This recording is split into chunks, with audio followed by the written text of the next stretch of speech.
Eduardo Galeano, el más célebre de los discípulos de Trías, definió a Vivian Trías como uno de los principales nacionalizadores del marxismo en América Latina.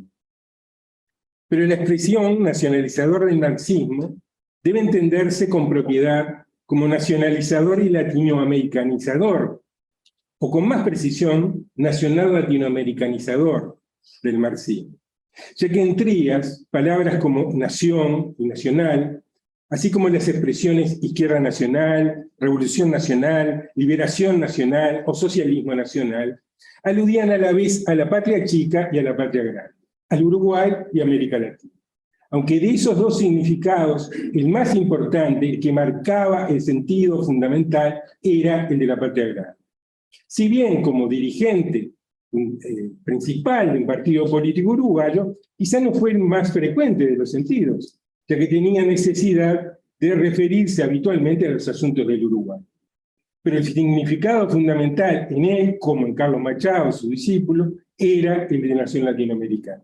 Y fue en ese sentido que el expresidente José Pepe Mujica, en su mensaje de homenaje a Trías por los 100 años de su nacimiento, se refirió a la nación federal pendiente, a la patria grande.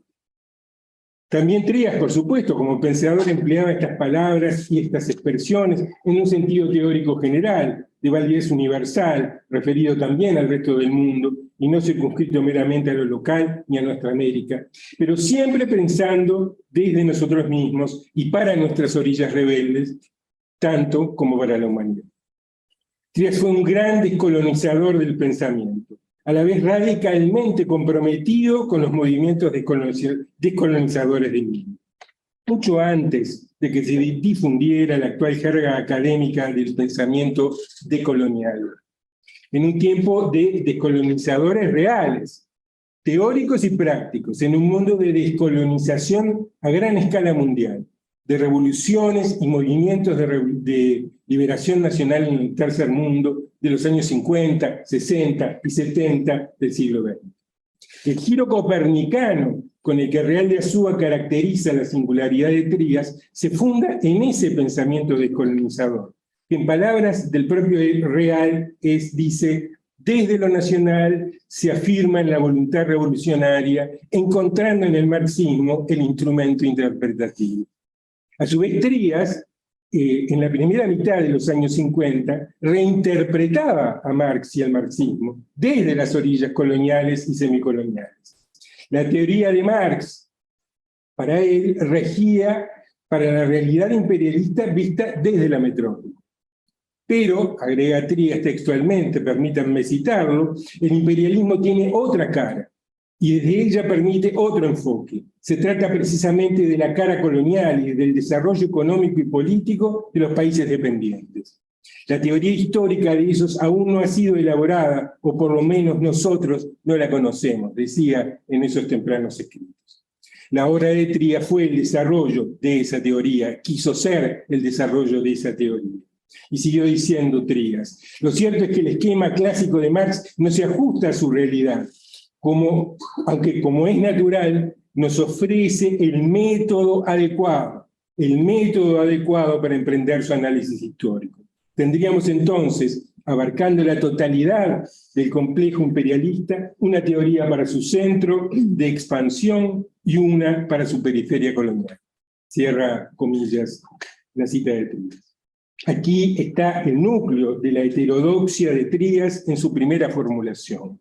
La teoría de Marx no se ajusta a la realidad colonial, aunque ofrece el método para desarrollarlo, y se necesita otra teoría complementaria para el imperialismo visto desde las orillas. No fue Trías, sino Carlos Quijano quien introdujo en Uruguay los conceptos y las expresiones de izquierda nacional y socialismo nacional, así como la relación necesaria entre nacionalismo, antiimperialismo y socialismo, en relación, a su vez, con la patria grande latinoamericana, al menos desde 1925. Algún día se estudiará en profundidad la influencia de Quijano en Trías, como también en Jorge Abelardo Ramos, algo que he señalado el año pasado en Argentina, al cumplirse 100 años de Ramos. Trías fue inicialmente un profesor de filosofía, que además pretendía desde muy joven ser filósofo. Proyectó con apenas 20 años un libro de filosofía inconcluso que se titularía Ser y Estar, de que se publicó un adelanto en la Revista Nacional en 1942, el texto Consejos del viejo Escacha. El título Ser y Estar tenía resonancias existencialistas en esos tiempos. No puedo dejar de preguntarme si la referencia en esa obra proyectada al estar y al hombre abisal pudieron ser un esbozo anticipatorio del estar siendo o el estar no más de la filosofía de lo americano del argentino Rodolfo Kusch, cuyo centenario se cumplió hace pocos días. Trías desde su adolescencia y juventud premarxista hasta su madurez plenamente marxista fue siempre un humanista. Humanismo de raíces en pensadores no marxistas que eran a la vez americanistas como Rodó, o de un marxismo muy heterodoxo y no dogmático como Carlos Quijano, y en pensadores marxistas, empezando por el propio Marx, cuyos manuscritos de juventud, los manuscritos de 1844, les recuerdo que se publicaron por primera vez en alemán en 1932, y en español recién en 1938. Y a su vez se difundieron entre nosotros principalmente en los años 50 y 60. En ellos Marx escribe expresamente acerca del humanismo consumado o naturalismo consumado como verdad unificadora del idealismo y el materialismo y su relación con el comunismo. Son textos estos sobre cuya traducción exacta se discute hasta el día de hoy. Pero dieron lugar a una poderosa corriente de marxismo humanista, ligada, por ejemplo, a Erich Fromm o a Sartre, también en América Latina a Salvador Allende, en polémica con el antihumanismo marxista teórico de Althusser, muy difundido en América Latina por Martha Hahn. El primer libro de Trías, publicado en su adolescencia cuando solo tenía 16 años, mostraba a un autor aún no marxista, católico o al menos cristiano libre al estilo del existencialismo cristiano de su admirado Unamuno. Para tranquilidad de todos los ateos presentes, les digo que ya desde la primera página de ese primer libro adolescente, Trías, aunque mencionaba a Dios, criticaba a los curas. En esa obra aparecen unas líneas muy reveladoras que me recuerdan mucho a Carlos Machado. Decía el adolescente Trías, somos complejos, no simples, historias completas y no esquemas. Nunca un hombre es contradictorio, es múltiple.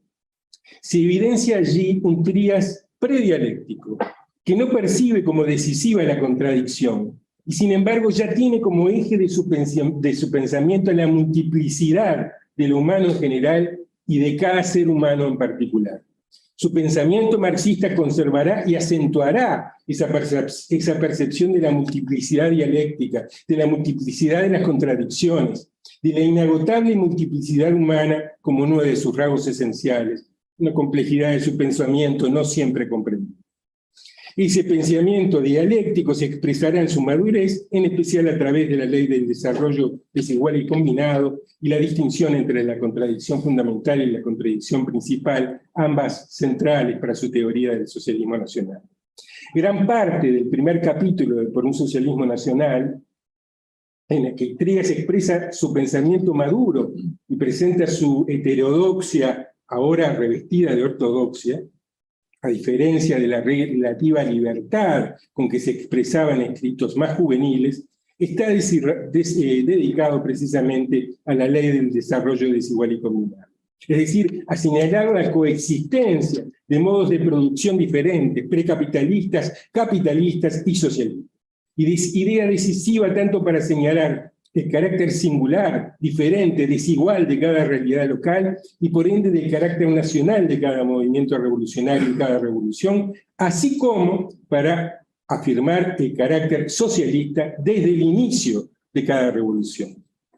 Ya no era necesario esperar una etapa de revolución burguesa a la que sucediera la revolución proletaria, como pensaba Marx, sino que podía concebirse una revolución nacional, anticolonial, en la que coexistiesen modos de producción diferentes.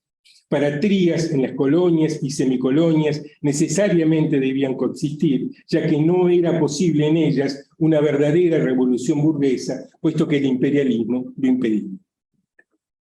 Trías le atribuye la ley del desarrollo desigual y combinado a Lenin y no a Trotsky, al que nunca menciona. a pesar de que también hace referencia a la idea de la revolución permanente, sin tampoco nunca mencionar a Trotsky. Digamos que tampoco mencionó por un socialismo nacional a Carlos Quijano, ni mencionó a ningún argentino, ni a ninguno de los teóricos argentinos, que obviamente los conocía, fue amigo de ellos, influyeron en él, pero yo creo que esto responde a su esfuerzo por presentar su heterodoxia revestida de la máxima ortodoxia posible. Había una poderosa tradición antitrotskista en el Partido Socialista de Frugoni que perduró en tiempos de Trías. Bien lo sabe Garabet, que se está riendo mientras nos escucha. No tenemos tiempo ahora de analizar esa muy interesante historia. En cambio, es fundamental, en mi opinión, destacar la extrema actualidad de la Ley de Desarrollo Desigual y Combinado. El gran fenómeno histórico de esta época, el ascenso de China como potencia mundial, es el máximo ejemplo posible de la actualidad de la Ley de Desarrollo Desigual y Combinado. Allí, en China, de modo inequívoco, coexisten modos de producción diferentes, precapitalistas, capitalistas, postcapitalistas o directamente socialistas. Aunque siga en cuestión si, como dijo Fidel, sabemos o solamente creemos saber qué es y cómo se construye el socialismo. En cualquier caso, el desarrollo desigual y combinado nos permite comprender el principio de un país, dos sistemas, el estatuto de Hong Kong y Macao, la existencia de zonas económicas especiales, así como el significado del socialismo de mercado, del que hablan los propios chinos, tanto como el socialismo con características chinas, propiamente dicho. Por cierto, lo de características chinas es el equivalente en el lenguaje chino de lo que Trías pensaba como características nacionales. Sin embargo, no se menciona la Ley de Desarrollo Desigual y Combinado en relación al fenómeno chino. Hace muy pocos días, 3 o 4 días, pensando en esta actividad, consulté a uno de los máximos expertos latinoamericanos en China, el doctor Sergio Rodríguez Elfenstein, que en mi opinión es el máximo experto latinoamericano en China, para consultarle precisamente esto. Si en la mucho más amplia bibliografía que él maneja, que no es solo la bibliografía occidental sobre China, sino también la bibliografía china, porque él da clases en China, se menciona el tema del desarrollo desigual y combinado en relación al fenómeno chino. La respuesta de Sergio fue absolutamente tajante. Dijo, nunca leí nada de eso, nada, excepto lo que yo mismo dije en la presentación de su más reciente libro en Argentina. El no reconocimiento de algo tan obvio ejemplifica el rechazo a la complejidad que introduce esta idea en la interpretación no solo del fenómeno chino, sino de todo lo ocurrido en el mundo desde el fin de la Guerra Fría hasta el presente. Es mucho más fácil arrojarse los unos a los otros consignas y eslóganes sobre capitalismo o socialismo que pensar la complejidad de las múltiples contradicciones insertas en las transiciones al socialismo que tanto apasionaban a Trías. Por otra parte, como ya mencioné, la dialéctica de Mao y su modo de entender la distinción entre la contradicción fundamental, socialismo-capitalismo, y la contradicción principal, es en la que se basa Trías para afirmar que la contradicción principal de nuestro tiempo es entre el imperialismo y la revolución en las colonias y semicolonias. Cuando hablaba de semicolonias, hablaba de nosotros, ¿verdad? Lo tienen claro. Él definía al Uruguay como una semicolonia, y al resto de los países latinoamericanos. No vayan a pensar que está hablando de no sé qué cosa. Por razones de tiempo no me puedo extender sobre este tema esencial. Basta señalar que en nuestras semicolonias latinoamericanas, por solo referirnos a lo más inmediato, la contradicción entre el imperialismo y la liberación es el pan nuestro de cada día. Complejizado el fenómeno por las luchas intercapitalistas e interimperialistas actuales. En cualquier caso, es seguro que no habrá segunda independencia verdadera sin unidad de la patria grande latinoamericana. Para analizar Trías la relación entre la Revolución Nacional Anticolonial y la Revolución Socialista, se detiene extensamente en el quemante tema, él dice quemante tema de la nación. Vivian Trías, citando el Manifiesto Comunista, dice: Marx expresó: se le ha reprochado a los comunistas el pretender abolir la patria, la nacionalidad. Los trabajadores no tienen patria, esta es la frase más famosa. No se les puede arrebatar lo que no poseen. Pero inmediatamente a continuación, en el mismo párrafo, dice Marx: el proletariado debe apoderarse del poder político, constituirse en clase nacional, constituirse a sí mismo en nación. Aún él es nacional, pero de ningún modo en el sentido de la burguesía. Hay pequeñas variaciones en la traducción. En vez de clase nacional, dice clase dirigente de la nación, por ejemplo, en la versión inglesa de 1888, pero no hacen al fondo del asunto. Inmediatamente después, Trías señala las duras críticas de Lenin, a quienes solo recuerdan la primera parte de esa famosa frase de Marx, omitiendo la esencial segunda parte.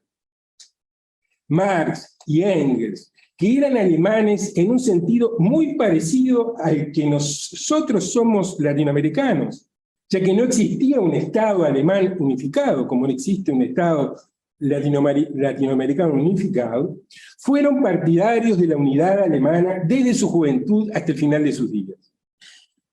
Escribieron inmediatamente, casi inmediatamente después del Manifiesto Comunista, las reivindicaciones del Partido Comunista de Alemania, reclamando la unidad del Estado Nacional Alemán, hasta entonces dividido en 39 estados. El Manifiesto Comunista se publica el 21 de febrero de 1848. Y Marx y Engels redactan las reivindicaciones entre el 21 y el 29 de marzo de 1848. Prácticamente un mes después. Apenas.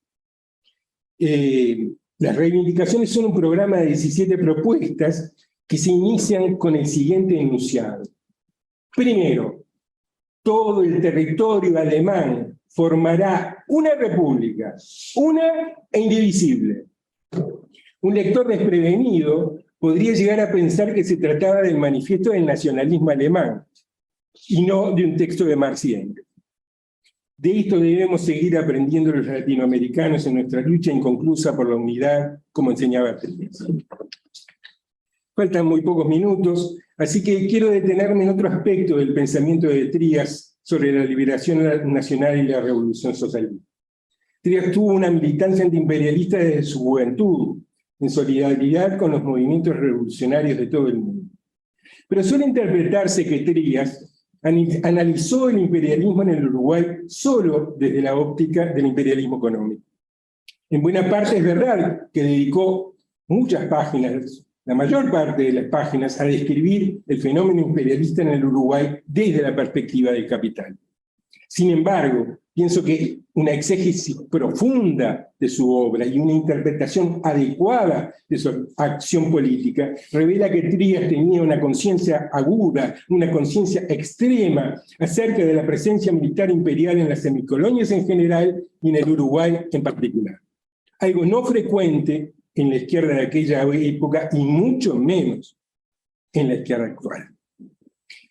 Trías dejó múltiples rastros de esa conciencia desperdigados a lo largo de su obra, referencias al sistema oligarca imperialista y su formidable aparato de dominio con factores militares, referencias al Tratado Bilateral de Asistencia Militar con el Imperio, que todavía sigue vigente en el Uruguay de hoy, o referencias a que el imperialismo demuestra su honda tendencia a convertirse más y más en una superestructura de formas tiránicas político-militares, así como referencias al TIAR, la Junta Interamericana de Defensa, al adiestramiento militar y político de oficiales de nuestras Fuerzas Armadas, que antes lo hacían allá en Panamá y ahora lo hacen acá, a las misiones militares, etc.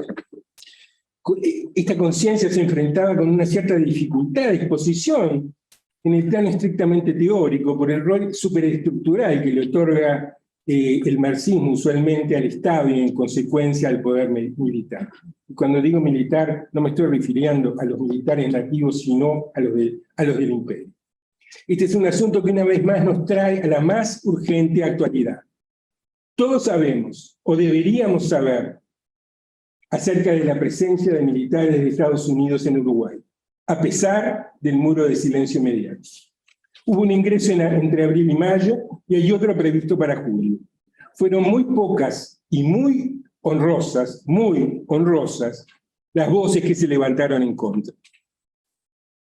Entre ellas, las de los diputados del Partido Socialista y del PDP, una declaración del PIT-CNT, otra declaración del Partido Socialista y unas muy poquitas más, muy poquitas más. Eso sin contar las noticias acerca de acuerdos de defensa entre Uruguay y el Reino Unido, de los que aún no tenemos detalles. Poco más de un cuarto de siglo después de la muerte de Trías, Víctor Licandro escribió en un documento presentado a la mesa política del Frente Amplio, después de la visita de George Bush, lo siguiente: el Air Force One, avión que transporta al presidente de Estados Unidos, se posó en la base militar apropiadamente establecida en territorio de la República Oriental del Uruguay. Base militar, dice textualmente. Y luego agregó: el presidente Bush y sus asesores habrán podido sacar sus conclusiones acerca de si la base militar que tienen en el Uruguay está en perfecto funcionamiento o si deben hacer algún ajuste. En conversaciones privadas, Licandro era mucho más drástico. Afirmaba: en el Uruguay no hay una base militar norteamericana, no. El Uruguay es una base militar norteamericana. Y varios pueden dar testimonio de esto. Algunos lo estoy viendo. Desde hace 15 años he conversado con varios amigos de Trías, algunos correligionarios suyos, otros no, algunos ya fallecidos, que me dijeron que estaban de acuerdo con Licandro y pensaban que Trías tenía la misma idea, aunque todos ellos no lo pusieron por escrito, como el propio Licandro, su definición más gráfica tampoco la puso por escrito. A partir de esto podríamos hasta elaborar una hermenéutica de lo no dicho, de todo lo que se manifiesta en lo no dicho desde una perspectiva decolonial, y en especial respecto de los dispositivos de poder.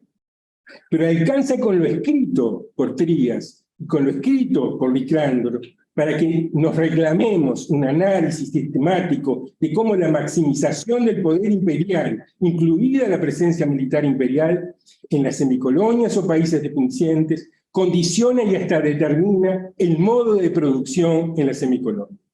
Si hiciéramos ese ejercicio, veríamos nuestra historia bajo otra luz, con muchas más continuidades que rupturas, mucho más frenos que impulsos, a través de las alternancias políticas y económicas.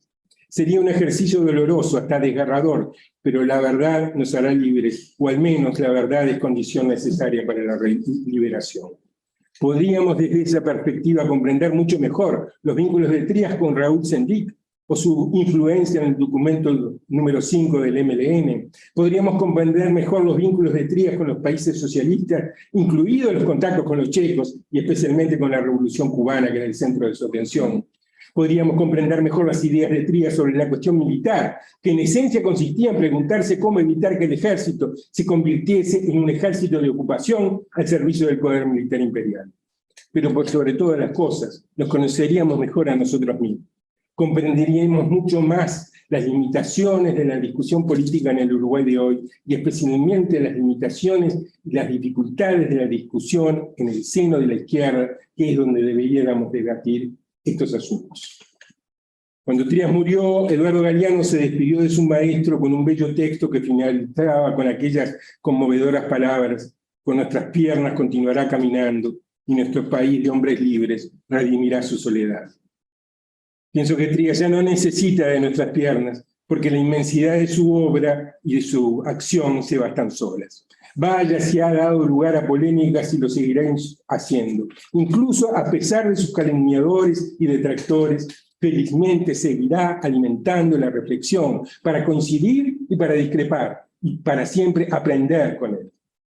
En cambio, somos nosotros quienes para caminar necesitamos apoyarnos no solamente en Trías, pero también en Vivian Trías, también en la audacia, en el coraje, en el discernimiento y en la capacidad de interrogación radical permanente de Vivian Trías. para seguir haciendo nuestro camino al andar en las condiciones de nuestro tiempo, para seguir concibiendo y construyendo la patria grande, la nación de naciones plurinacional, de la civilización de civilizaciones de nuestra América indo-afro-latinoamericana, y para que en medio de las transformaciones cataclísmicas del mundo sigamos concibiendo el socialismo y la fraternidad humana desde las transiciones diversas al socialismo de la humanidad del siglo XXI. En verdad, que así sea. Muchas gracias.